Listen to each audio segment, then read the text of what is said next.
안녕하세요, 레디코입니다. 제 채널에서 료칸이랑 온천 관련 영상 댓글을 보면 문신이 있어도 일본에서 온천을 할 수 있는지, 료칸에 가도 되는지에 관한 질문이 상당히 많습니다. 오늘은 일본 온천 여행과 문신에 관한 이야기를 하겠습니다. 일본 하면 많은 분들이 개방적이라고 생각하는데 실제로는 상당히 보수적인 사회고, 문신에 관해서는 우리나라보다 조금 더 보수적으로 볼 수 있습니다.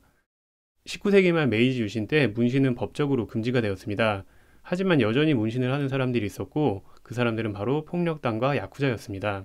그들의 문화에서는 법으로 금지가 됐어도 자기들이 할 건 해야 되는 그런 사람들이었던 거죠. 1948년 인권 침해 등의 이유로 법적인 제한은 풀렸지만, 그래도 몸에 문신이 있다는 것은 야쿠자를 떠올리는 그런 사회적 분위기가 만들어졌습니다. 법적인 제한은 없지만 문신이 있으면 신체의 부적합 사유로 공무원이나 군인이 될 수 없고, 일부 사기업에서도 문신 때문에 취업 후에 징계를 받거나 심하게는 고용계약이 취소되는 경우도 있습니다. 야쿠자가 온천에 들어가면 주변 사람들이 위압감 때문에 제대로 온천을 할 수 없다, 이런 생각 때문에 다른 손님들을 배려하기 위해서 문신이 있으면 온천 입욕을 거부하는 곳이 많습니다. 역시 법적으로 금지하는 것은 아니고 각 온천시설에서 정하는 내부 규정입니다. 그런데 이런 규정을 어기고 온천에 들어갈 경우 무단 침입죄가 될 수 있고, 관리자가 퇴거를 요청했는데 거부할 경우에는 불퇴거죄가 될 수도 있습니다. 실제로 2010년 후쿠오카에서 문신 사절 안내를 보고도 온천하러 들어갔다가 건조물 침입죄로 징역 7개월의 판결을 받은 경우도 있어요. 야쿠자처럼 문신이 크지 않고 레터링이나 아주 작은 문신은 괜찮지 않을까? 이런 생각을 할 수도 있는데 마찬가지입니다. 직장 동료 중에 어깨에 작은 문신이 있는 친구가 있었는데, 오늘 썸네일 사진 그 친구예요. 이 친구가 객실에 전용 온천이 있는 유후인 카이카테에서 1박을 하고, 그 다음날은別府의 대형 온천인 스기누이에 갔습니다. 문신이 있어도 객실의 전용 온천이나 다른 사람과 만나지 않는 가족탕, 전세탕은 이용을 할 수 있습니다. 그래서 객실에 온천이 있는 카이카테이에서는 편안하게 온천을 이용했는데,別府스기누이에서는 온천하러 들어갔다가 걸려서 바로 쫓겨났다고 하더라고요. 일본어를 잘하는 친구라서 작은데 괜찮지 않냐 이렇게 살짝 따지기도 했는데 결국 못했다고 합니다. 그러니까 아주 작은 문신이 있더라도 일반 온천은 이용할 수 없고, 일본 료칸 여행을 갈 때는 조금 비싸더라도 객실에 전용 온천이 있는 료칸을 찾아야 합니다. 언제 할지 과연 할 수 있을지 모르겠지만, 올림픽을 앞둔 몇 년 전부터 문신이 많은 외국인 관광객들은 문신이 있어도 허용해야 하지 않을까 이런 이야기도 많이 나왔습니다. 지금 영상은 이탈리아 공항에서 본 사람인데, 이런 문신이면 일본 온천에서 받아주지 않을까 이런 생각이 살짝 들기도 합니다. 물론 우리나라 여행 오면 조금 곤란할 수 있을 것 같긴 해요. 외국인들도 이것 관련해서 많이 궁금했는지 구글에서 온천 일본 문신 이렇게 검색해보면 꽤 많은 질문과 답변을 볼 수 있습니다.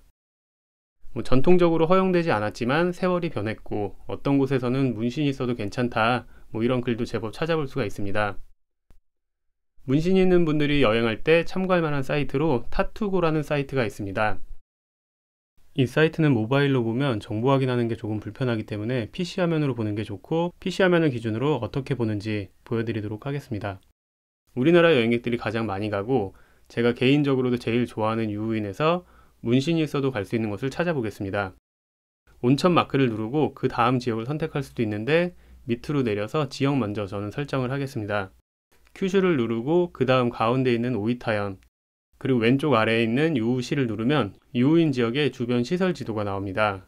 상단 이미지를 보면 아이폰 4를 들고 있는데, 아이폰 4 나온 지가 꽤 됐기 때문에 꽤나 오래된 사이트고 오랜 기간 동안 쌓인 비교적 신뢰할 수 있는 정보가 많을 것 같은 그런 느낌이 듭니다. 밑으로 내려보면 이제 각 시설의 문신 관련 후기를 볼 수 있어요. 야마다야 로칸. 야마다야 로칸은 전혀 문제 없었고 24시간 이용할 수 있는 온천도 있다고 합니다. 여기 근처에 대형마트도 있고 가격은 2만엔 전후로 개인적으로 상당히 추천하는 료칸 중에 하나입니다. 그 다음은 유후 료치쿠. 2개의 노천 온천, 2개의 실내 온천이 있는데 모두 가족탕, 전세탕으로 운영되기 때문에 역시나 문제가 없었다고 합니다. 긴린코스에서 가까운 고급 료칸인 소환 코스모스. 원칙적으로는 금지였고 실 등으로 가려도 금지였지만 가족탕이 있고 전용 온천 객실도 있다는 이야기입니다. 참고로 전용 온천 객실은 1인 4만엔 정도예요. 2명이서 1박하면 80만원 정도 되는 겁니다. 그리고 쯔에노쇼는 특별히 금지하지 않았다고 합니다. 여기는 2만엔이 조금 안되는 료칸인데 요인에서는 드물게 순수 일본식 료칸인 것은 상당히 마음에 듭니다. 하지만 여기 온천이 정말 좁아요. 그게 유일한 단점이라면 단점일 수 있는 그런 곳입니다. 1인 15,000원 정도의 가성비 좋은 세이코우에는 위압감이 없는 정도면 괜찮았다고 합니다. 그런데 위압감이 없는 정도가 어느 정도인지는 불분명합니다. 그리고 존우유, 지금은 아카리노이에라는 곳으로 이름을 바꾼 곳인데 대역장은 기본적으로 NG였지만 원포인트 정도라면 문제없고 가죽 온천도 있다고 합니다. 원포인트는 원포인트, 작은 문신인 것 같아요. 쇼야노 야가타는 지금 츠카노마라는 곳으로 이름을 바꿨는데 확인해보니까 OK를 받았다고 합니다. 유효인 3대 료칸 중 하나인 카메노이 베스도에서는 실로 가리면 OK였었다고 합니다. 그동안 일본 료칸 상품 판매하면서 문신 관련된 문의는 무조건 안 된다고 안내를 했었고 객실에 전용 온천이 있는 료칸을 추천했었는데 이 사이트를 보면 아주 안 되는 것은 아니라는 것을 알 수 있습니다.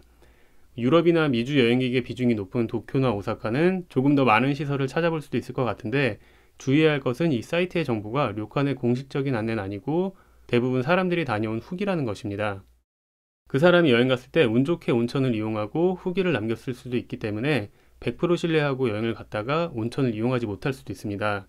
그렇기 때문에 저도 변함없이 문신이 있으면 일반적으로 온천 이용이 불가능하다고 이렇게 안내를 할 예정입니다. 혹시나 제가 다른 사람들의 비공식적인 이런 후기를 보고 안내했다가 비싼 돈 주고 료칸에 갔는데 온천 이용을 못하면 책임 소재도 불분명하고 서로 애매해지잖아요. 그래서 오늘 영상의 결론은 썸네일 이미지와는 다르게 문신이 있다면 가족탕, 전세탕을 이용을 하거나 아니면 객실에 전용 온천이 있는 료칸을 이용하자. 이게 오늘 영상의 결론입니다. 혹시 문신이 있는데 료칸에서 이상 없이 온천을 이용하신 분이나 온천 이용을 거부당한 분이 계시면 댓글로 달아주시면 좋을 것 같아요. 다른 분들께 도움이 될 수도 있으니까요. 그럼 오늘 영상은 여기까지 하겠습니다. 감사합니다.